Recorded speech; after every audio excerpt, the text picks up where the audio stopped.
Welcome back to my channel mga ka-vlog. Ayan, nandito po tayo ngayon sa Pasay City. Today's video mga ka-vlog, kakain po tayo ng bulalo. Makakakain na po tayo ng bulalo. So, tara let's kain po tayo ng bulalo. Let's go!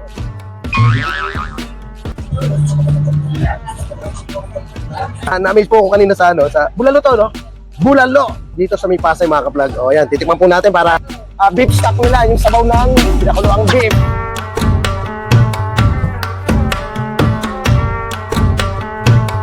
Kaya mga ka-vlog, for today's video po, kakain naman po tayo ng bulalo dito sa may Pasay City. So, may nakita po kung I think mukhang masarap po yung bulalo nila na nadaanan ko kanina. So, eto po yun. Ayan mga ka-vlog, oh. Tingnan nyo po. Ayan, mainit lang pero titikman natin. Bulalo nila, oh. Tingnan nyo naman ang sarap, oh. First, itanong nyo yung corn, oh. Ayan, tago. Ayan, bone marrow. Ayan, yan. Titikman natin yung marrow nila. Sliced beef. Talagang sliced beef po yan. Nakikita nyo po. Another beef. Ayan po, another beef. Ayan. Ayan nyo po, mga ng kanilang bulalo. Ayan, eksakto na. Hindi naman masyadong mainit. Ito yung soup nila. Tingnan nyo natin, oh. Sarap po.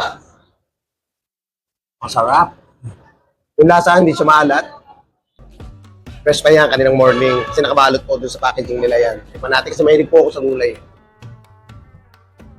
Tapos, ganun pong kalambot yung kanilang beef. But, yan mga para mabibilo ko. Pero ang sarap-sarap niya. Hindi siya maalat. So, it depends on, lagyan ko lang po ng konti. Konting patak lang. Para to spice lang. Pero hindi sila masyadong maalat. That better. Ayan, yun yung corn. No? Ayan, diba? Sweet corn.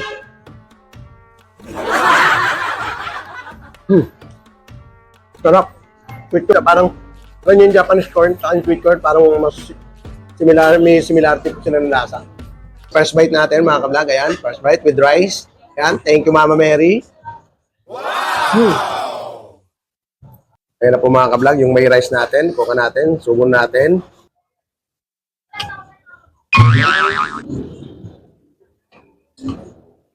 Sarap na. Aray. Yung pinaka-beef nila, hindi siya masyadong malambot. So kung gustiso po yung ipin nyo, pag-blender nyo muna. Ayan, tilusok po nila, oh. Tilusok. Kumipang yung anghang. Sabi,